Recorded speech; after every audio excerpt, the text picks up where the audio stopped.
The Flagler Memorial Bridge connects the town of Palm Beach and the city of West Palm Beach, spanning the intracoastal waterway that runs through the Lake Worth Lagoon. Construction of the existing bridge was completed in 1938 and was expected to last for 50 years.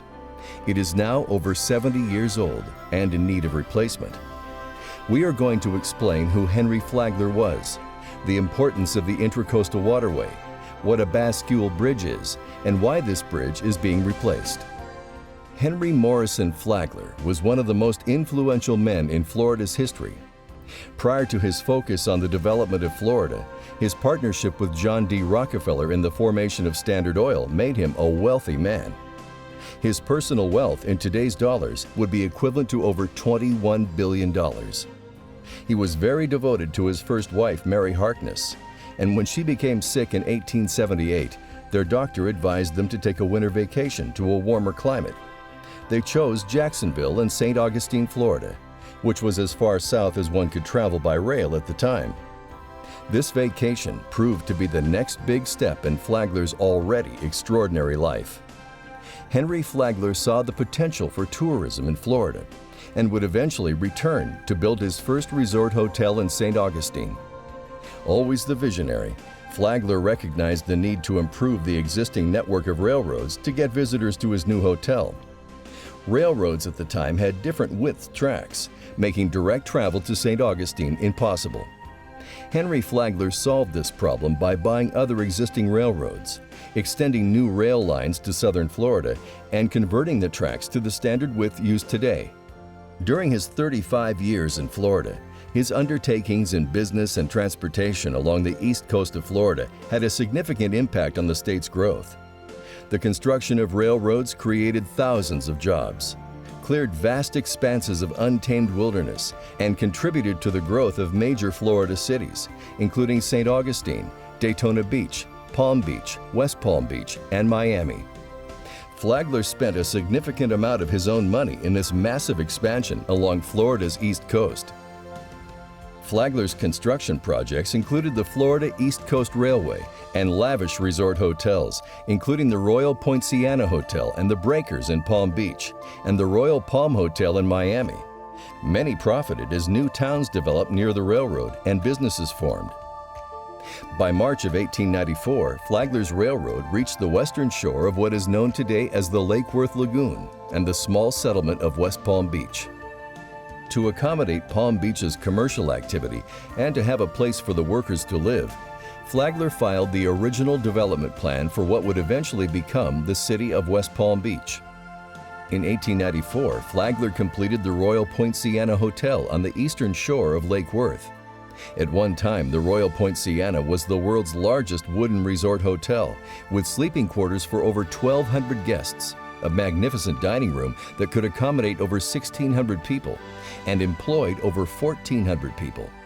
Guests had to travel across Lake Worth to the hotel by boat, since there was no bridge connecting the west and east shore at the time. Flagler constructed a railroad bridge across the Lake Worth Lagoon in 1895 to offer guests direct access to his hotel. Flagler's other developments in Palm Beach included a second hotel, now known as the Breakers, and a personal residence named Whitehall. Whitehall is a 55-room, 60,000 square foot mansion that Henry Flagler built as a wedding present for his third wife, Mary Lilly. Whitehall, today known as the Henry Morrison Flagler Museum, was located near the first railroad bridge Henry Flagler constructed in 1895. But because his wife disliked the noise so close to their home, Flagler had the first railroad bridge reconstructed further north of Whitehall in 1902. In 1904, Flagler extended his railroad south to the Florida Keys, employing over 400,000 laborers, and sadly, over 300 men died constructing it. Flagler was 83 when he rode the first train into Key West on January 22, 1912. He died the following year on May 20, 1913 in Palm Beach. Flagler's second railroad bridge was demolished in 1936 to allow for the construction of an automobile bridge to be named the Flagler Memorial Bridge in Flagler's honor. When constructed, it was considered state-of-the-art.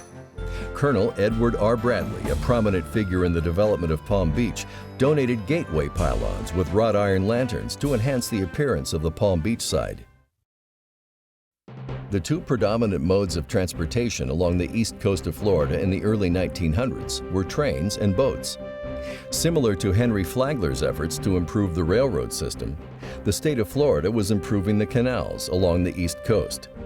In 1889, the Florida legislature declared that waterways and canals from the St. Johns River in Jacksonville to Biscayne Bay in Miami be completed, measuring not less than 50 feet wide and not less than 5 feet deep when measured at low tide. The canal improvements began in 1889 and were completed in 1912. Boat captains navigating the canal were required to pay tolls for using it, just as tolls are collected today by motorists traveling on Florida's turnpike.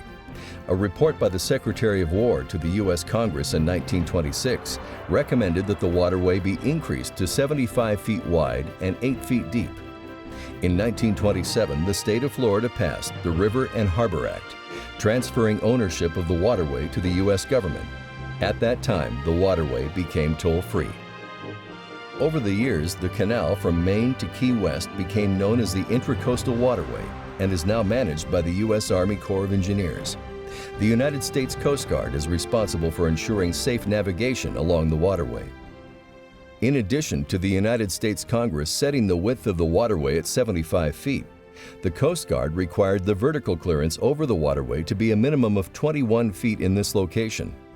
If, for example, a bridge was to cross over the waterway, it either had to be high enough to clear the water by 21 feet, or a portion of the bridge had to be able to move out of the way to accommodate boat traffic within the 75-foot legislated width. The Flagler Memorial Bridge was not built high enough to allow all boats to pass, so a portion of the bridge was made movable to allow large boats to use the Intracoastal Waterway. There are many kinds of movable bridges, but the builders of the Flagler Memorial Bridge selected a rolling lift bascule-type movable system, where the bridge moves back to open.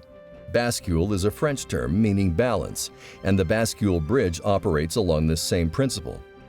Other types of movable bridges include the rolling lift bascule bridge, trunnion bascule bridge, vertical lift bridge, and swing bridge. The Flagler Memorial Bridge was fabricated by the Nashville Bridge Company and was completed in 1938. The ramps leading to and from Flagler Drive were added in 1966. The total length of the bridge is 2,299 feet, and the movable portion of the bridge, referred to as the bascule span, is 115 feet in length. This bridge opens twice an hour. If no large boats are in the area at the specified time, the bridge remains closed. When the bridge needs to be opened, the bridge operator, referred to as a tender, sounds an alarm and lowers safety gates on each side of the bascule span to stop traffic and pedestrians. The bridge tender does all of this by pushing buttons and moving levers at a control console. Once the bridge tender lowers the safety gates, he or she sounds a final alarm and makes sure nobody is on the bridge. Making sure the bridge is clear, the tender begins the bridge opening process. The moving parts of the bridge are unlocked, and the two halves rotate on large gears until fully opened. While the boat passes, the bridge tender records the boat's information, including the name, type of boat, and time of day. This information helps track how much the bridge is being used and when maintenance is required. After the boat passes, the bridge tender lowers the bascule spans and raises the safety gates. Cars and people are then free to cross the bridge. In 2007, the Flagler Memorial Bridge was determined individually eligible for listing in the National Register of Historic Places and has engineering significance because of the exceptional nature of the bridge at the time of completion. When constructed in 1938, the Flagler Memorial Bridge was the largest bascule bridge in Florida. The bridge's location, associated with the two railroad bridges constructed by Flagler, had a significant contribution to the development of Palm Beach. Today, the Florida Department of Transportation is replacing the Flagler Memorial Bridge with a wider and higher bridge over the Lake Worth Lagoon. While the bridge has contributed significantly to the development of Palm Beach, it does not meet today's safety standards. The bridge has begun to deteriorate because it is in a saltwater environment, and continued repair of the existing bridge is impractical. The replacement bridge will be constructed in the same location, and historic markers will be placed to commemorate Henry Morrison Flagler's contribution to the development of South Florida. Flagler's role in the development of Florida contributed to our transportation system of today. It made the Flagler Memorial Bridge crossing an essential part of the area's transportation network. The importance of this bridge crossing requires not only that a new bridge be constructed to replace the one built in 1938, but that existing traffic is maintained while the new bridge is built and the existing bridge demolished. The design of the replacement bridge will consider the history of the bridges built by Henry Flagler and incorporate the gateway pylons donated by Colonel Edward R. Bradley. The Florida Department of Transportation will select a team to design and build a replacement bridge. This replacement project will be quite challenging, and the Florida Department of Transportation is leading the effort to look to the future, while still respecting the legacy that this bridge and the man it is named after brought to Florida.